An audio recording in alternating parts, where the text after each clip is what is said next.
इसको बैठा लो, जीवन में काम आएगी, ये वस्तु काम आएगी, क्योंकि विपक्ष जोरदार है, माया कोई साधारण नहीं है। विश्वासी साधक का भगवान स्वयं जुम्मा ले लेते हैं कि मेरे प्रभु जो करेंगे वो मंगल करेंगे। तो परिस्थिति बुरी दिखाई दे सकती है, परिस्थिति भयावह दिखाई दे सकती कि अब तो सब गया, ऐसा लगेगा, लेकिन वो बहुत बड़े के हाथ में नियंत्रित है परिस्थिति। देखते देखते उस परिस्थिति का परिणाम निश्चिंत, निःशोक और निर्भय कर देने वाला हो जाएगा। साधन पथ पे हम इनको आदर्श मानकर चले तो बहुत जल्दी आनंद आ जाए। अब हमें किसी भी अड़चन से कोई भय नहीं, किसी भी अड़चन से भय नहीं। आप ये खिलवाड़ मत समझे, किसी भी अर्थ कोई तुम्हें नहीं रोक सकता आप श्री जी से मिलने के लिए। साधक 3 बातें आरंभ से देखे कि हमारे जीवन में आ रही हैं कि नहीं। पहली बात, भगवान पर पूर्ण श्रद्धा विश्वास। अनंत ब्रह्मांडों के स्वामी हैं, काल भी उनके अधीन है। डरना क्यों भाई, किस बात का डर लगना है? अगर डर है, भय है, तो अभी श्रद्धा विश्वास स्वामी में नहीं है। अगर हमें हृदय में कष्ट अपना प्रभाव पहुंचाना चाहता है, तो जैसे कोई ठंडी से बहुत कांप रहा हो और माता दौड़कर आवे, अपने हृदय से लगा के अपने शरीर का ताप देकर उसकी ठंड को दूर कर दे, ऐसे प्रियाजू करती हैं, ऐसे प्रियालाल करते हैं। ये कहा कहो बड़ भाग, नित नित रति हरिवंश हित, नित बरधत अनुराग, यह जो कृपा हरिवंश की। ये आपनो भाग आपन मुख, कहा तुझ श्री हरिवंश बल, हरिवंश भरोसे भय निडर, सो नित गर्जत हरिवंश बल। देखा है, कष्टों की बौछार है, ऐसे जैसे ऊपर से वर्षा हो रही है, भगवान शेष फणों का छत्र, संवर्तक मेघ प्रलयंकारी वर्ष रहे, गिरिराज जी का छत्र। ऐसे भक्त को कृपा छत्र से हर समय सुरक्षित रखा जाता है। भक्त बनने के लिए कोई विशेष लायकात की आवश्यकता नहीं। मैं समस्त गुणों से हीन, पर मैं अपने प्रभु का, बस यही लायकात है। प्रभु की सिवा यदि आपका कोई अन्य आश्रय है तो आपको धोखा लगेगा, नहीं तो सच्ची कह रहे हैं, इसी जन्म में निहाल हो जाओगे। एक बात केवल स्वीकार करो कि प्रभु के सिवा मेरा कोई नहीं है, और है भी नहीं। स्वीकार कर लोगे तो तुम्हें अनुभव में आने लगे। हम प्रतिपल देखते हैं, प्रतिपल, वो केवल अपनापन चाहते, केवल अपनापन, कोई दूसरा नहीं होना चाहिए बस। कहां बाहर तो देखो आप सब हमारे हो, अंदर से नहीं हो। अंदर से आप सब श्री जी के हो और हम आपके सेवक हैं। बाहर से आप गुरु मानो, जो भाव मानो, वो आपको श्री जी जाने। अंदर से हमारे आप श्री जी के जन हो और हम आपके सेवक हैं। बाहर से कुछ भी व्यवहार मानो, कोई बाहर से व्यवहार का कोई अस्तित्व नहीं, अंदर की बात का अस्तित्व होता है। आप सब हमारी स्वामिनी के परिकर हो, हम आपके दास हैं। बस इस बात से हमारा अपनापन आपसे है, नहीं श्री जी के सिवा किसी से कोई अपनापन नहीं। कि आप इसका प्रभाव समझिए। प्रभु को सिर्फ अपनापन चाहिए, सिर्फ अनन्यता। यदि उपासक में 3 बातें नहीं है तो अभी थोड़ी गड़बड़ी है। पहला, दृढ़ श्रद्धा विश्वास। दृढ़ श्रद्धा, अब नहीं, अब नहीं, अब नहीं, अब तो हाथ उठने का समय आ गया। अब क्या, अब नहीं, अब गाहक मत फंसाओ, बाजार बंद करो, हाथ उठा लो, चलो अपने घर चलो, समय आ गया, घर चलने का समय है। नहीं तो कलयुग अपनी बाजार ऐसी फैला देगा कि भूल जाओगे कि घर भी जाना है। दूसरी बात, जो गुरु ने भजन दिया उसमें तत्परता। सच्ची मानिए। जीवन भर कभी इस प्रमाद को गुरु कृपा से आने का अवसर नहीं दिया गया कि चैन से सोए हों और चैन से खाए हों। पूरे जीवन में कभी सुविधाओं को स्वीकार नहीं हुआ, पर साधन मार्ग में कभी भी शिथिलता नहीं हुई, तत्परता ही। प्रभु पर पूर्ण श्रद्धा विश्वास और गुरु प्रदत्त साधन पर तत्परता, और तीसरा खास विषय इंद्रियों से भोगों को न भोगना। तब ये जो रंग है परमार्थ का, तब अब 2-4 माला की मनमानी आचरण किए कहते हैं हमें भगवदानंद की स्फूर्ति नहीं होती। आपने रास्ता रखा है भगवदानंद का, बाजार लगाए बैठे हो अंदर हृदय में अन्य आसों की, अन्य भोगों की, अन्य चाहों की, अन्य मान्यताओं की। अरे खाली करो, ये सब माया का खेल है।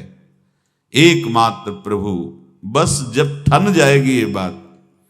अच्छा गौर से देखो क्या है, जब चलोगे तो क्या होगा, चलने की तो सोचो, उस दिन की सोचो जिस दिन चलना है, और किस दिन चलना है पता ही नहीं है, तब तो और होश में हो जाओ। आपको कोई भी यहां सहयोग देने वाला नहीं, कोई भी वस्तु आपकी नहीं, कुछ भी आपके साथ नहीं जाएगा। तो होश में हो जाओ, संभाल लो, आगे की गति मत बिगाड़ो। 3 बातों पर ध्यान दीजिए, श्रद्धा और विश्वास अटूट अपने इष्ट पर। दूसरी बात, हमारे हृदय में जो गुरुदेव ने उपासना का बीज रोपण किया, तत्परता। देखो आपको हृदय की बात कहता हूं, माया के पास केवल प्रलोभन है, ये सुख में बांधती है। सुख का प्रलोभन अच्छे से सजा के पेश करके देना, साधक को भ्रष्ट करना, ये इसका स्वभाव है माया का। माया किसी व्यक्ति का नाम नहीं, किसी शरीर का नाम नहीं। भगवत विमुखता जिस वस्तु व्यक्ति स्थान से हो वही माया है। माया का मतलब थोड़ी जैसे कोई स्त्री शरीर पे आरोप कर दे या पुरुष शरीर पे आरोप कर दे, ये तो माया है, तो और क्या है। मैं, मोर, तोर, तय और जहां तक इंद्रियां जाएं, जहां तक मन जाए, सब माया ही है। इसको देखा है भगवान के पार्षदों ने। ये क्या करती है, चमकीली लेबिल लगाकर, सुख का चारा डाल करके जीव को बांधती है। इससे सुख मिलेगा, बहुत सुंदर है ये वस्तु, ये शरीर, ये व्यक्ति, ये स्थान, ये पद, इससे वो बांधती है। विवेक ऊपर की लेवल का तत्काल ऑपरेशन करता है, वो आंतरिक विषय पर दृष्टि डालता है तो सब खोखला निकलता है, बाहर निकल क्रॉस कर जाता है। होए विवेक मोह भ्रम भागा, तब सब विषय विलास विरागा। अज्ञानी उसी आकर्षण सुख में बंध जाता है, और सुख तो था नहीं, बंधन इतनी जोर का हो गया, अब मुक्त हो सकता नहीं, तो उसके हृदय में लगता है इसके बिना जी नहीं सकते, इस नशा के बिना, वस्तु के बिना, व्यक्ति के बिना। और एक सूक्ष्म बात, वो जब आपको सुख देगी तो आपको स्वतंत्रता का आभास कराएगी, और जब आप उसको छू लेंगे तो आपको परतंत्र बना देगी, भयभीत कर देगी। तो आप डाउन होकर के अपने अस्तित्व को मिटाकर पूरा जीवन बर्बाद कर देंगे। इन शब्दों को लिख लो, अपने हृदय में लिख लो। माया सुख में बांधती है नहीं उसके पास सुख। जिसे तुम सुख समझते हो वो सुख नहीं, बिल्कुल सुख नहीं, वो सुख की छाया है, तुम्हें समझ पड़ती नहीं, ये गिरधर की माया है। उस सुख का बंधन, आप देखो कुछ भी क्रिया करते हो माया जनित तो प्रलोभन होता है, सुख मिलेगा, और जिस समय सुख मिलने के लिए आप लालायित हुए उस समय सुख भोगने की स्वतंत्रता आपको दे देगी। लो, आप समझ रहे हैं हम स्वतंत्र स्वामी होकर सुख भोग रहे हैं? नहीं, अब भोग लिए ना, अब गुलामी, उसकी सहो। अब तुम्हें वैराग्य हो रहा कि मैं नहीं भोगूंगा, तो उसकी दृष्टि बदलेगी। समझ रहे हो? अब आप अपने आप को पूरे शरणागत कर दिए, हर तरह से तुम्हें बांध करके भगवत विमुख करके नष्ट कर देगी। ये बात अच्छे से समझ लो, अच्छे से। इस सुख का प्रलोभन देकर बांधती सुख है नहीं, क्योंकि आप उपासक हो। जब सुख में उतरोगे तो कितने दिन फिर आपको घृणा होगी कि अरे धिक्कार हमारे जीवन, फिर लौटने का चांस नहीं रहेगा। ध्यान से सुन लो, लौटने का चांस नहीं देगी माया। तुम्हारी ऐसी आंतरिक कमजोरी हो जाएगी, ऐसी वृत्तियां कमजोर हो जाएंगी कि तुम उस माया के इशारे पर नाचोगे, उसके विपरीत तुम बोलने की भी ताकत नहीं रख सकते। मान लीजिए, विषय चुगा जिन चुगे, कछुक चुगत सुख होए, फिर जो फांसी ऐसी लगे तेसम दुख न को। ये अनुभवी महापुरुष रसिक शेखर श्री ध्रुवदास जी महाराज कह रहे हैं। तो तीसरी बात का संयतेंद्रिय, दृढ़ श्रद्धा विश्वास भगवान पर, गुरु प्रदत्त प्रबल साधना में तत्परता, और इंद्रियों की गुलामी कभी स्वीकार न करना। जीवन में ध्यान रखा जाए, केवल प्राण पोषण शरीर के निर्वाह के लिए जो निरपेक्ष भाव से मिले उसे स्वीकार करो, अन्यथा ये प्रलोभन सुख का देकर माया तुम्हें बांध लेगी और फिर तुम्हें अधीन कर लेगी। कितने ऐसे मार्ग में उत्साहित होकर चलते हैं, पर गुरु कृपा पात्र ना होने के कारण, चतुर खिलाड़ी ना होने के कारण वो प्रलोभन में फंस जाते हैं। फंस गए तो फिर मछली का कांटा जानते हो, ऐसे अब वो चाहे जितना हिले डुले वो कांटा नहीं निकल सकता, अब तो उसको मरना ही पड़ेगा। ये जन्म बर्बाद ना हो, आप सबसे प्रार्थना है। बहुत ही अपने घर की जैसी बात होती है। इसका कार्य है माया का सुख में बांधना, सुख के प्रलोभन से, और आपको सुख भोगने के लिए स्वतंत्रता देना। आप उस स्वतंत्रता से सुख भोगे कि न जाने कितने जन्मों की परतंत्रता तुमने स्वीकार कर ली। अगर इस रहस्य को जान जाओगे तो डरोगे। यही डरे डर प्यारी वंश ही। श्वास जैसे मनुष्य स्वाभाविक लेता है, खाते पीते सोते चलते उठते बैठते बात करते हंसते, सब अवस्थाओं में आप श्वास नहीं लेते, स्वाभाविक आ जा रही है। ऐसे ही श्वास प्रश्वास अपने आराध्य देव के स्मरण का अभ्यास बना लो। अभ्यास योग युक्तेन चेतसा नान्यगामिना। और जैसे तनिक भी श्वास रुकी तो घबराहट, बेचैनी, परेशानी आ जाती है, ऐसे ही श्वास प्रश्वास यदि नाम से खाली जाने लगे तो घबराहट, परेशानी, जलन पैदा होनी चाहिए। तब आप उपासक माने जाएंगे। क्या ऐसा हो रहा है? क्या हृदय की ऐसी स्थिति है तो धन्यवाद, नहीं है तो इसी की प्राप्त करने के लिए प्रियाजू ने हमें अपने मार्ग में घसीटा है, चाहे वो गृहस्थ हो चाहे वो विरक्त हो। यदि श्वास प्रश्वास में नाम न हुआ तो तुम्हें घबराहट होनी चाहिए। भूरी सखी जी कहते हैं कि मेरे जी में बड़ी घबराहट होती है, ऐसे वो जी घबरात। भूरी सखी जी कह रहे हैं, श्वास नाम दो बिलक चलत है, इनको भेद न मोको भावे।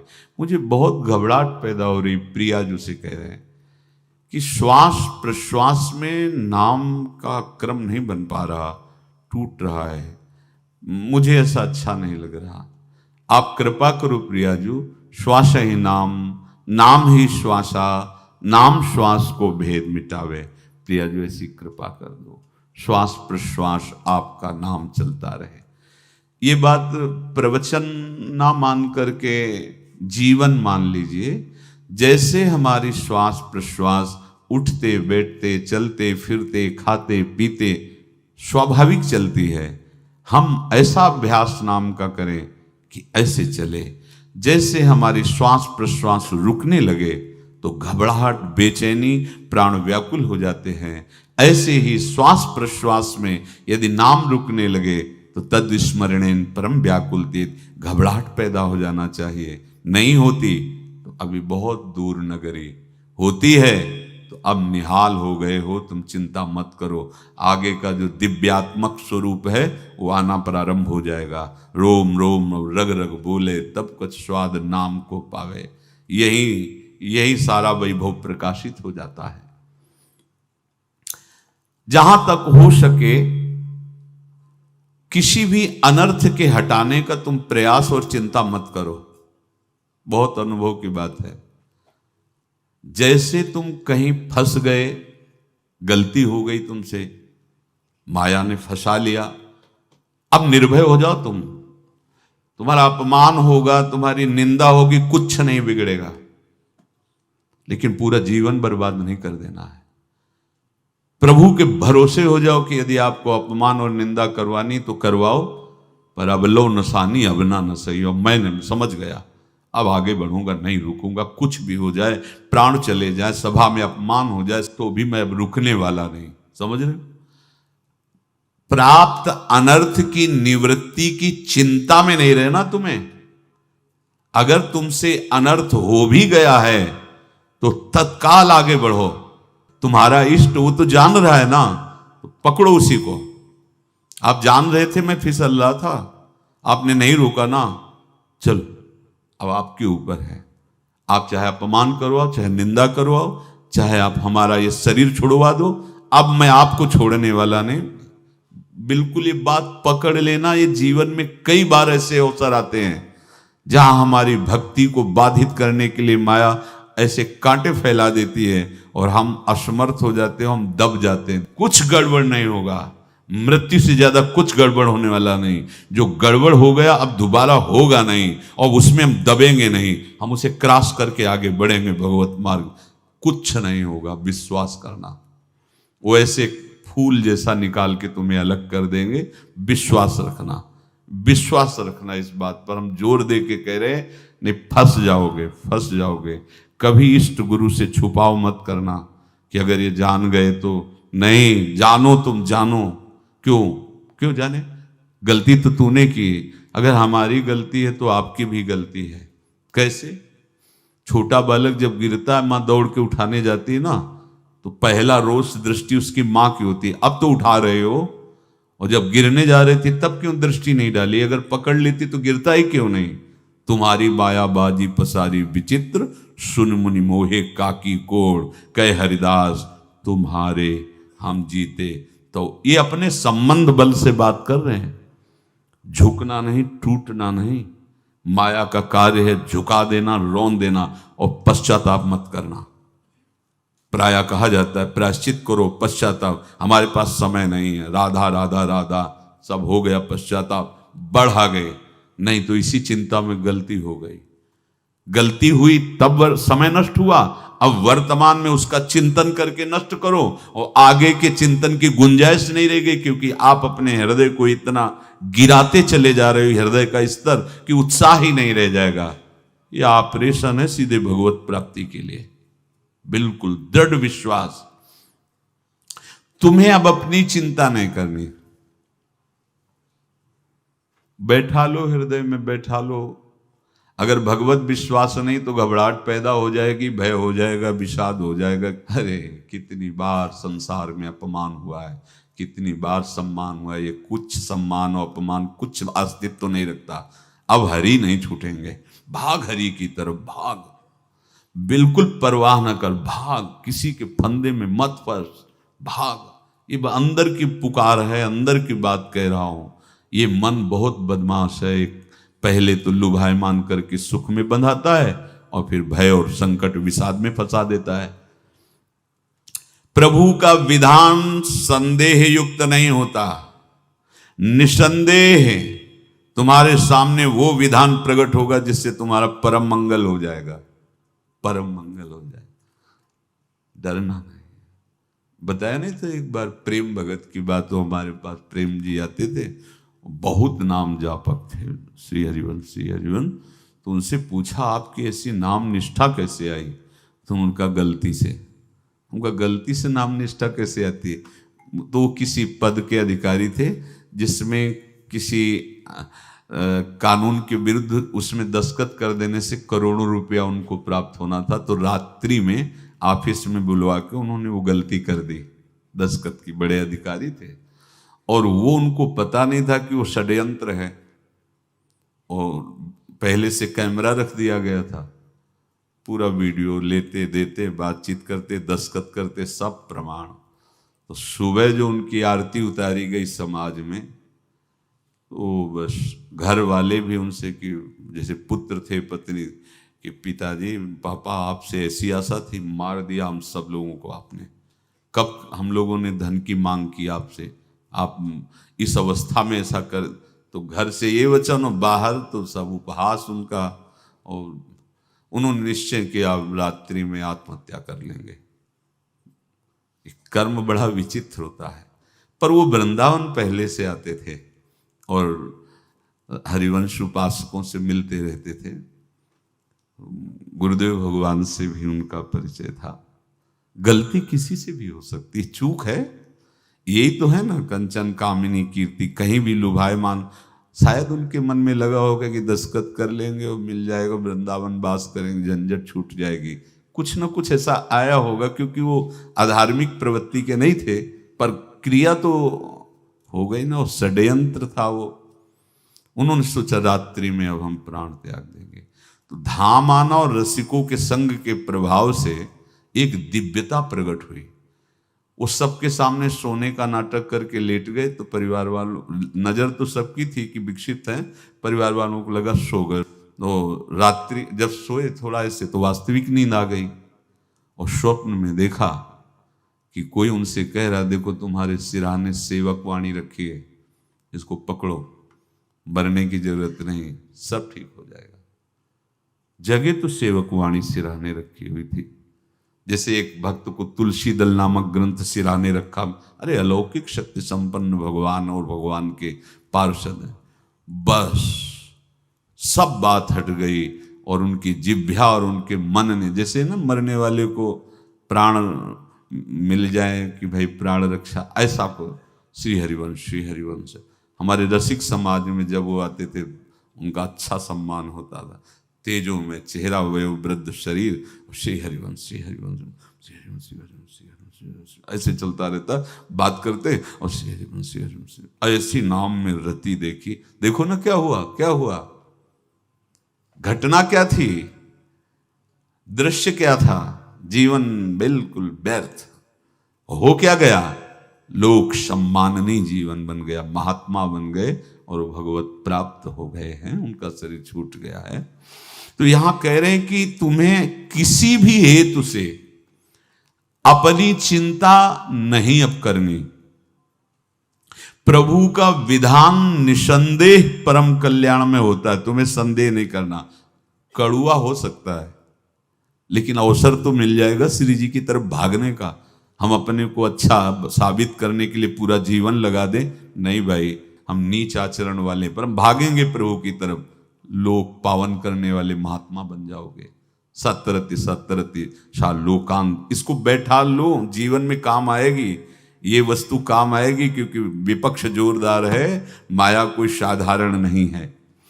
विश्वासी साधक का भगवान स्वयं जुम्मा ले लेते हैं। विश्वासी साधक का भगवान स्वयं, देखो अपने मन में तुम किसी प्रकार की चिंता न रख करके ये आज से विश्वास कर लो कि अब मेरे जीवन में जो होगा, मेरे प्रियाजू के द्वारा किया हुआ विधान परम सुखप्रद होगा, परम मंगलमय होगा। विश्वासी भक्त का जब ये स्वभाव निश्चय हो जाता है कि मेरे प्रभु जो करेंगे वो मंगल करेंगे, तो परिस्थिति बुरी दिखाई दे सकती है, परिस्थिति भयावह दिखाई दे सकती कि अब तो सब गया, ऐसा लगेगा। लेकिन वो बहुत बड़े के हाथ में नियंत्रित है परिस्थिति। देखते देखते उस परिस्थिति का परिणाम निश्चिंत, निःशोक और निर्भय कर देने वाला हो जाएगा। भयभीत मत होना। बहुत ही अमृतमयी बातें हैं, अगर अपने साधन पथ पे हम इनको आदर्श मानकर चलें तो बहुत जल्दी आनंद आ जाए। किसी भी अड़चन को तैयार रहो, ये काल क्षेत्र है, मृत्यु क्षेत्र है। कुछ भी, कभी भी, कहीं भी, कैसे भी, सबके सब मर सकते हो। अभी यही खंबा टूट जाए, बिल्डिंग गिर जाए, सब मर जाओगे। कहां जाओगे? जहां ऐसे सुन रहे हो ना, ऐसे निकुंज में चलेंगे। अब हमें किसी भी अड़चन से कोई भय नहीं, किसी भी अड़चन से भय नहीं। आप ये खिलवाड़ मत समझे। किसी भी अर्थ कोई तुम्हें नहीं रोक सकता आप श्री जी से मिलने के लिए। ये आगंतुक भय एक स्वाभाविक होता है। जैसे पूज्य श्री मंगनानंद जी सरकार सेनपुर, बहुत उच्च कोटि के ब्रह्मलीन महापुरुष, तो एक चौकी पर ऐसे बैठे हुए थे और बहुत से ऐसे संतजन परमहंस सब बैठे हुए थे और ब्रह्म चिंतन के विषय में चर्चा चल रही थी। तो एक संत आगंतुक वृंद आए ऐसे गंगा किनारे। तो उस समय स्वामी जी कह रहे थे मंगनानंद जी कि एक होता है विचार भय, वो संतों में कभी नहीं होता है, और एक होता है तात्कालिक भय, वो सबको व्याप्त हो जाता है।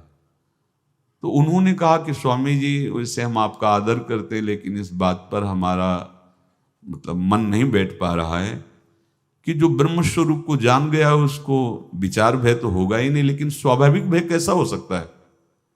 तो सिद्ध पुरुष थे। उनका स्वामी जी बैठो, प्रसंग पूरा होने के बाद फिर आपका उत्तर हो जाएगा।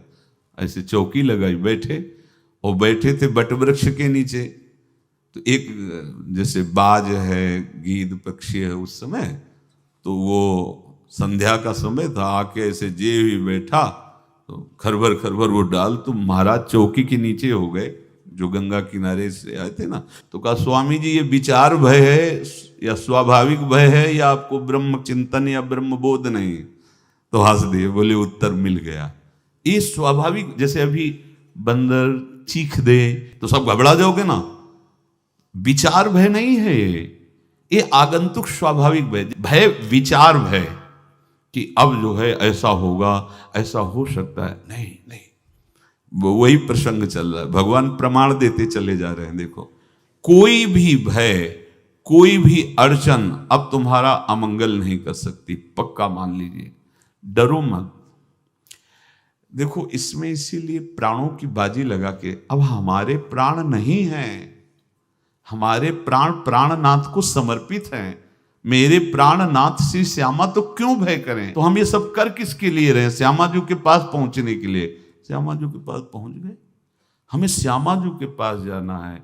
ये बिल्कुल छोटी मोटी बातें, अंदर ये जो सांसारिकता है, इसका त्याग करो। आप इस बात को समझो। गुरु गोविंद सिंह, लाखों की समाज बैठी हुई थी। उन्होंने कहा कि अगर तुम आजादी चाहते हो तो तुम्हें अपने प्राण देने पड़ेंगे। हमें खड़ा हो कोई व्यक्ति जो अपने प्राण देना चाहता है, मैं उसे आजादी, आजादी दो प्रकार की, एक प्राकृतिक आजादी और एक दिव्य आजादी, दोनों देने में समर्थ थे गुरु गोविंद सिंह। हाँ, ये सिखों के आचार्य हैं, बहुत ही अध्यात्म बल और शारीरिक बल से भी पुष्ट। एक खड़े हुए हिम्मत करके, बोले आ, गड़ासा हाथ में, अंदर गए और ऐसा लगा कि उनकी गर्दन उतार दी गई और ऐसे रक्त प्रवाह सा नाली से बहा, जो सबको दिखाई दे रहा था। और कोई है? जब पता ही चल गया कि गर्दन उतारी जा रही, रक्त प्रवाह, वो कहते थे मुझे तुम रक्त दो, प्राण दो, मैं तुम्हें आजादी दूंगा। 2 3 4 5 अंदर ले जाते, ये आभास भी नहीं होने दिया कि वो जीवित है। 5 तैयार, पूरी सभा में 5 तैयार। बोले ये पंच प्राण प्यारे हैं भाई, इतने से एक एक से 1.25 लाख को परास्त कराऊं, देखना। मेरा नाम गुरु गोविंद सिंह न धराऊं, यदि एक एक से 1.25 को परास्त, क्योंकि प्राणों की बाजी समर्पित कर दी। अब क्या भय, माया से आजादी प्राप्त करने के लिए भयभीत होना तो बिल्कुल जीवन में छोड़ दो। विचार भय नहीं होना चाहिए, ये स्वाभाविक भय होगा। अभी कोई ऐसी आवाज आ जाए, वो ऐसे स्वाभाविक होता है, उस पर तर्क वितर्क नहीं किया जाता। विचार भय नहीं होना चाहिए। जानते हो, तुम्हारा जीवन, तुम्हारे प्राण, तुम्हारा शरीर हरि को समर्पित है और हरि के अधीन काल है, कुछ नहीं हो सकता, और जो कुछ होगा वो परम मंगल होगा। किसी भी अड़चन को भगवान के सौहार्द के सामने अड़चन मत मानना। हम अगर अड़चन को दूर करने का प्रयास करेंगे तो अड़चन हमें फंसा लेगी, अड़चन। और यदि भगवान पे विश्वास कर लिए तो वही अड़चन अर्चन बन जाएगी, उपासना बन जाएगी। मान लीजिए बात, मान लीजिए आप लोग तो गृहस्थ में देखा होगा, हमने देखा है, बच्चा गिरा, रोने लगा, माँ उठाने आई, छाती से लगाया, वो माँ के थप्पड़ मार रहा है। यद्यपि वो कुछ जानता नहीं, पर भाव जब उसके देखे, बलिहार है इस वात्सल्य की, बलिहार है, ये माँ को मार के कह रहा है, थप्पड़ मार के, अब तू छाती से लगा रही, जब गिरा और चोट लगी तब तू कहाँ थी, क्यों ले उठाया, ये अधिकार। हरि वो तो अल्पज्ञ माँ है, पर हम तो सर्वज्ञ हरि के वात्सल्य में डूबे हुए हैं। हमको तो भय बिल्कुल नहीं होना चाहिए। हाँ, जानबूझकर इसका दुरुपयोग मत करना। विश्राम की तरफ सत्संग जा रहा है, ध्यान से सुनो। कोई भी अड़चन, अब हमको प्रयास नहीं करना उसको दूर करने का, ये जिम्मेवारी हमारे प्रभु की है। और प्रभु के ऊपर अगर आपने भरोसा दृढ़ कर लिया तो हर अड़चन अर्चन बन जाएगी, भगवान की पूजा बन जाएगी। पर देखो, इस बात को लेकर के हमें अशुद्ध आचरण नहीं करना, गंदी बात पे नहीं उतर जाना कि आप बचा लेना जो भगवान हो। तो नहीं बचाएंगे, हम तुम्हें बता रहे। अगर उनको चैलेंज करोगे ना कि सत्संग में सुना है कि आप बचाते हो, बचा लेना भला, तो नहीं बचाएंगे। क्या करेंगे? डबल पिटाई करवाएंगे तुम्हारी, क्योंकि सुन के भी तुम मनमानी कर रहे हो ना, और जब पीटोगे फिर रोगे तो फिर बचा लेंगे। ये लीला बिहारी गुरु हैं, बहुत करुणामय है, इनसे उल्टा मत खेलना, नहीं तो अगर ये उल्टा खेलने लगे तो तुम पहचान ही नहीं पाओगे। कह रहे हैं अपने आचरण को जानबूझकर अशुद्ध ना करो, तुम्हारी सारी बुराइयों की जिम्मेवारी हरि ले लेंगे। शब्द पर ध्यान दीजिए, जानबूझकर तुम अपनी बुराइयों का प्रयोग मत करो, तुम्हारे में जो बुराई है वो श्री हरि स्वयं स्वीकार कर लेंगे। वो ठीक है, जैसे आग में मल पड़े या चंदन या लोहा पड़े या लकड़ी, आग सबको अपना रूप दे देती है, ऐसे हर बुराई हरि में जाके परम सद्गुण बन जाती है। हम जितना अपने आप को अच्छा बनाने का प्रयास करेंगे, ये संसारियों के समझ में नहीं आएगा, परमार्थ के पथिकों के लिए बात है, और यही विश्राम हो जाएगा। हम अपने आप को जितना अच्छा और बड़ा बनाने की कोशिश करेंगे, उतना ही हमारा प्रयत्न हमको नीचा गिरा देगा। यदि हम अपने को भगवान के आश्रित कर करके उनके नाम का जप और उनकी आज्ञा पे चले तो इतने अच्छे बन जाओगे, बिस्तरे सब जग बिमल कीरति साधु संगति नाटर है। इतने महान बन जाओगे कि विश्व आत्मा भगवान जब हृदय से लगा लिए तो जा पर कृपा राम की हुई, ता पर कृपा करे सब कोई। सुर नर मुनि प्रसन्नता ऊपर, सोई विजयी विनयी गुण सागर, तास सुजस त्रैलोक उजागर। इसलिए सत्संग का मनन करो, और ये जीवन व्यर्थ ना जाने पावे, सावधान आप रहो, और निर्वाह हमारी लाडली जू करेंगी। और ये जन्म हम सबको लाडली जू की प्राप्ति के लिए मिला है, और पक्का पक्का विश्वास करो लाडली जू हमें मिलेंगी, पक्का विश्वास करो, इस पे संशय मत रखना। हम किसी साधन बल से नहीं कह रहे कि तुम्हें लाडली जू मिलेंगी, लाडली जू मिलेंगी उनकी कृपा से, उनके दुलार से, उनके आकर्षण से अब हमारा निश्चय हो गया है कि लाडली जी बोले आपका, हमारा मतलब सबका। ये जितने आप सब बैठे हो, आपको पता नहीं आपके कितने भाग्य प्रकाशित हो रहे हैं लाडली जी की कृपा से। अगर पता चल जाएगा तो अहंकार आ जाएगा। धैर्य पूर्वक सत्संग का मनन करो और उसे अपने आचरण में उतारो। शेष चर्चा आगे। श्री राधा वल्लभ।